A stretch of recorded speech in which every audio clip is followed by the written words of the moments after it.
Hay tecnologías que damos súper por sentadas, ¿no? Como la capacidad de crear frío. Abrimos el refri, prendemos el aire acondicionado y ni lo pensamos. Pero detrás de esa simple comodidad hay una historia increíble, una saga de ingenio, de peligro y de descubrimientos que literalmente cambiaron el mundo. Esta es la historia de cómo la humanidad aprendió a fabricar frío a voluntad.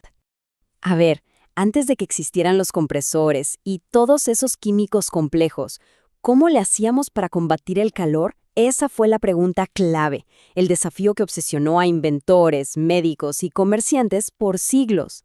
Y la respuesta, bueno, comienza mucho antes de lo que uno se podría imaginar. El deseo de estar frescos es casi tan antiguo como la civilización misma.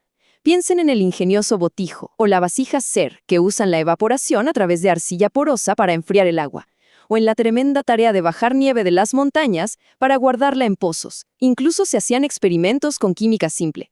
Eran métodos muy ingeniosos, sí, pero siempre limitados por lo que la naturaleza te daba. Muy bien, para entender cómo llegamos a los aires acondicionados de hoy, vamos a hacer un recorrido. Empezamos en la antigüedad, luego conocemos a los pioneros que soñaron con fabricar frío, desciframos el secreto científico de cómo funciona, vemos la historia de los refrigerantes y terminamos con el impacto que todo esto ha tenido en nuestro mundo. Como vimos, los primeros intentos dependían totalmente del entorno. O juntabas hielo en invierno o aprovechabas la evaporación si vivías en un clima seco. Pero la ciencia estaba a punto de dar un giro clave, ya no para solo usar el frío, sino para entenderlo y, sobre todo, para crearlo. Y aquí pasa algo fascinante.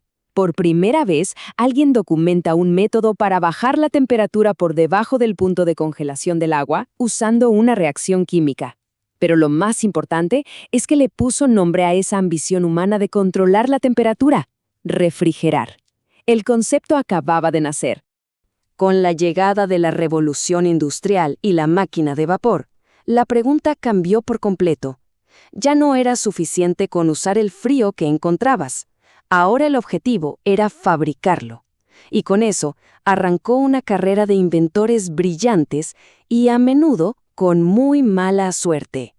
Aquí están, digamos, los padres de la refrigeración moderna. Evans lo imaginó en papel, luego Perkins lo construyó, y el Dr. Gorey, en Florida, intentó usarlo para algo súper noble: aliviar a sus pacientes con fiebre amarilla. Sus máquinas eran geniales, en teoría, pero la mayoría fueron un fracaso comercial. Eran peligrosas, poco eficientes, estaban muy adelantadas a su tiempo.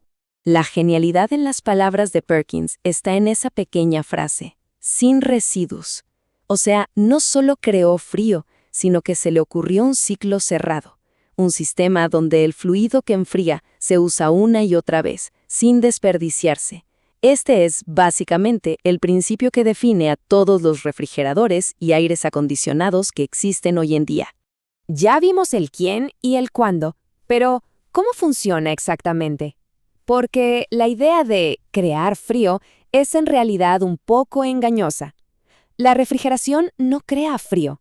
Lo que hace es mover calor de un lugar a otro. Y para lograrlo necesita un ingrediente casi mágico. Este es el verdadero protagonista secreto, el refrigerante.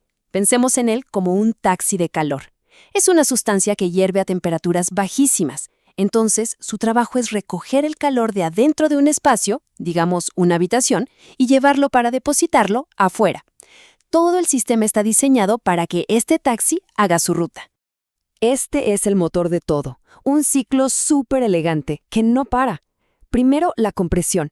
El gas refrigerante se aprieta muchísimo y eso hace que se caliente. Luego, la condensación. Ese gas caliente pasa por unos tubos afuera, libera todo su calor al ambiente y se vuelve líquido. Después, la expansión. Ese líquido pasa por una válvula pequeñita que le baja la presión de golpe, y al hacerlo se enfría muchísimo. Y finalmente, la evaporación. Ese líquido ya helado entra, absorbe el calor de adentro, hierve y se vuelve gas otra vez, listo para empezar el ciclo de nuevo. Ok, tener la máquina era solo la mitad del problema. El otro gran reto era encontrar el pasajero ideal para ese taxi de calor. Y la historia de los refrigerantes es una de soluciones brillantes y de consecuencias que nadie vio venir.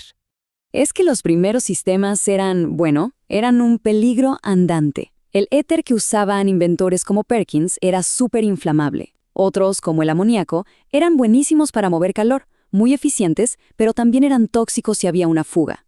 Esto hacía que la refrigeración fuera un negocio riesgoso, y ni pensar en tener una de estas máquinas en casa.